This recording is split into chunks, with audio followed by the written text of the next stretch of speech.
Amazon's dreams of a second headquarters in New York City are dead. A swift local backlash against plans for a sprawling Long Island City campus proved enough to kill the project. But really, Amazon probably should have seen this coming all along. Here's why. When Amazon first launched its HQ2 contest to find a home for its next headquarters in 2017, the company played it up like it was this kind of game. You could send in your bid to get Amazon to come to your town. And Amazon responded in kind. They sent cheeky tweets. Dallas, love the creativity. Thank you, Colorado. Of course, Amazon isn't the first company to ask for money from states or cities in exchange for a promise of jobs and development. That kind of thing happens all the time throughout the country. Just check how your local sports stadium was paid for. But what was new about HQ2 was how Amazon played it like it was a PR stunt. The messaging that this is corporate benevolence. Amazon was offering tens of thousands of workers to transform a city, all in exchange for, well, make us your best offer. Of course, we know now that once Amazon did pick New York, all hell broke loose. People found out how much their local government was paying a company led by the richest man in the world. They found out about the helipad, and after all of that, any goodwill Amazon was hoping to achieve evaporated into smoke. In New York, there were protests. They want to give more corporate welfare to billionaires that don't need it. Prominent city and state politicians soured on the deal, and a city council hearing turned into Amazon's worst nightmare.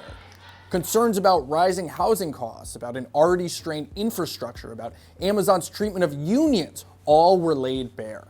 Even with Governor Cuomo firmly behind the deal, with public polling in New York actually looking good for Amazon, local politicians in New York City, by and large, were opposed to the deal, and that turned out to be enough to make Amazon back out. For a long time, Amazon thought that a city's residents would welcome the opportunity to pay it billions in subsidies. But that shows just how unprepared tech companies are for their new reality. For years, tech companies avoided public and regulatory scrutiny by upending industry after industry and offering us these amazing innovations at little or no cost. It seemed like they could do no wrong.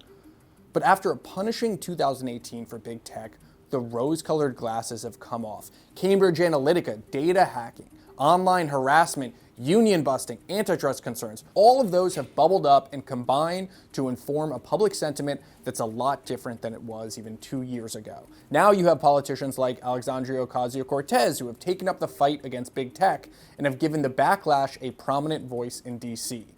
Now tech companies are on the defensive. Their CEOs are being called to Washington for hearings, and antitrust regulators are mulling actions against big tech.